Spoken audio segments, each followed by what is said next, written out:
মুহূর্তে প্রথম যে ব্রেকিং নিউজটা, সংকল্প যাত্রা নিয়ে এই মুহূর্তে যে ব্রেকিং নিউজ আসছে, রথযাত্রার মাধ্যমে সংকল্প যাত্রা, বিজেপির পরিবর্তন যাত্রা 9 জায়গা থেকে যাত্রা শুরু হবে। 5 তারিখ থেকে 10 তারিখ পর্যন্ত বিভিন্ন পথে যাত্রা হবে। মোট 5000 কিলোমিটার পথ অতিক্রম করবে বিজেপি। প্রতিটি বিধানসভা কেন্দ্রের উপর দিয়ে চলবে এই যাত্রা। 300টি ছোট জনসভা ও 64টি বড় জনসভা হবে এই যাত্রার মধ্যে।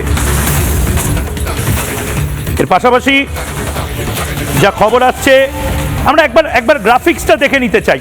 কোন কোন জায়গাতে এই পরিবর্তন যাত্রা, বিজেপির পরিবর্তন যাত্রা, যেটি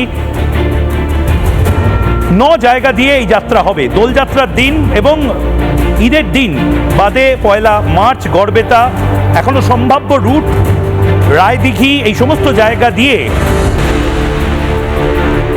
বিজেপির এই কনভয় বা রথ, যেটাই বিজেপি বলুক, সেটা যাচ্ছে। কিন্তু প্রশ্ন হলো, তৃণমূল কংগ্রেস এবং বিজেপি এই মুহূর্তে নিজেদের খুঁটি সাজাচ্ছে। মানুষ কোন দিকে যায়? কুলটি, কৃষ্ণনগর, দক্ষিণ, বিভিন্ন জায়গা থেকে এই রথগুলো বিভিন্ন জায়গাতে যাবে।